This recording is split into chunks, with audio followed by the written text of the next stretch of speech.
Regina Daniels' husband Ned Nwoko has spoken highly about his wife. According to him, he's so proud of his wife Regina because she's so full of wisdom. You guys, welcome to the channel. It's The Real Show. It's been a while, you guys. How are you doing? Thank you guys so much for tuning in. Please like, share, and subscribe to the channel. So you guys know that a lot has been happening in our country, Nigeria. And I say our country because if you're in Nigeria and our country, if you're not Nigerian, my country. But one thing before I even get into this video that Nigerians or the elite or the celebrities do that really gets me is the fact that when they're talking about Nigeria, they refer to Nigeria as a second Regina party or a Daniels third has party. faced a lot of backlash because when the protest, you guys know that it started on 1st of August, a few days ago. When it started, Regina came out that day to make a video and say, oh, you guys, she knows that we're going to protest and that it's fine to do what you want to do, but please be peaceful about it, respect law and order, don't go into looting and all that stuff. And she came out and, spoke as a senator's wife. On day 2, she came out and the tension was building up and she was talking about how things were going wrong. People were using the whole protest, to loot, to steal, to do bad things. Then days later, Regina Daniels comes online and she's quarreling us Nigerians. She's saying people will see what you did. I was talking before saying be peaceful on an agree. Now things have gone haywire. People didn't want ignorant Nigerians. You were blaming me for talking. You were dragging me for talking. Now, look at where we are. Let's just listen to Regina Daniels from the beginning. And guys, let's see where we are at the moment. Good morning, good afternoon, good evening, whenever you're seeing this video, and a happy new month to everyone. Today is August 1st, which is day 1 of the national protests in Nigeria. We all know that the masses are suffering. We all know that the masses want a better way of living. Hence the protest. And there is nothing wrong in protesting. Absolutely nothing wrong in wanting a change or a better way of living. There is nothing wrong in airing your voices. But there is everything wrong in violence. Once violence gets involved, it defeats the whole purpose of a protest. So please, I urge everyone to try and make this protest as peaceful as possible.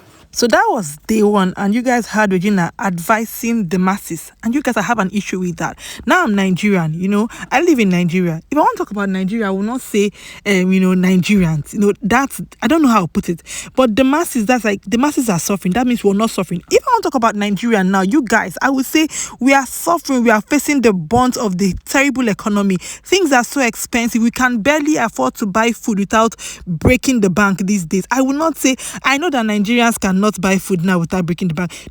I'm trying to make it look like it doesn't affect me really, and that's just the truth. Regina, it might affect you in some way, but it does not affect you as much as it does the common Nigerian. Yes, I know that everybody is feeling the brunt on different levels, which is great, but don't come and sit down and say the masses are suffering, the masses are feeling it, so be peaceful.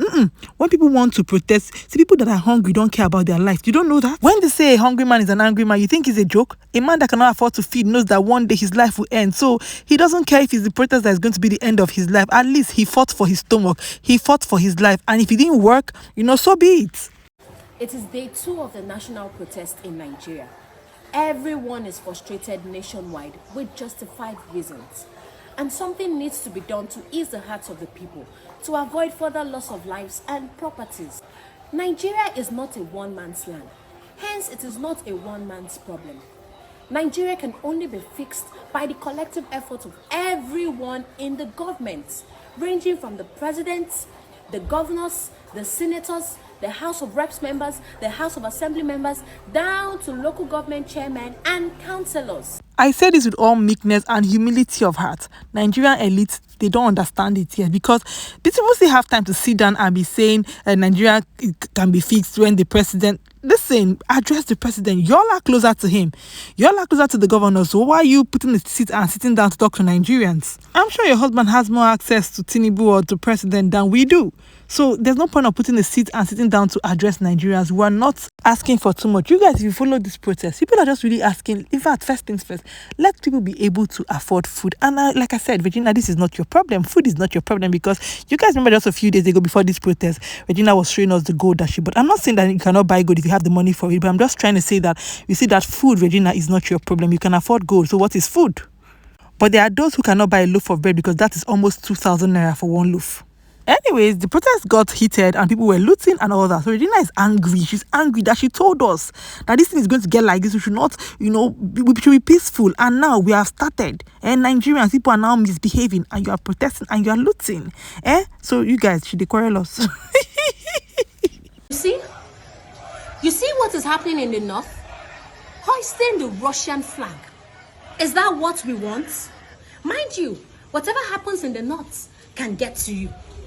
I preached against violence and ignorant Nigerians said, oh, it's because I'm privileged, it's because I'm opportune. Yes, the fact remains that I am privileged and opportuned. But that doesn't stop me from understanding that my nannies needs to be paid extra. Or stop me from understanding that my gate man or my cooks needs to be well catered for because of insecurity and extra bills to be paid in Nigeria. Regina Daniels, from my heart, really stop it. Stop it. People really love you for you to be... Stop shouting. First things first. Stop shouting. Secondly, I don't like it when Nigerians, make it look like, cooks, nannies, gate men are less class human beings. They are not.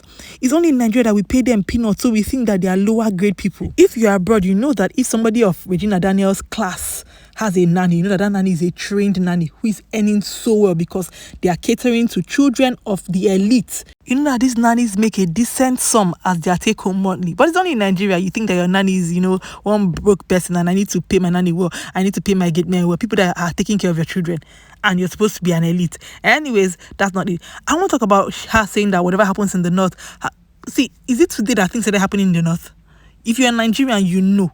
Is it today? So you guys your eyes have been closed about all the things that were happening in the north. It's building up, it's building up, it's building up. And because now you feel like, okay, this whole protest is going to now link to the south and it's going to shake Nigeria, it's going to shake your jobs, shake the money you're looting and, stealing. And now you seem to be worried.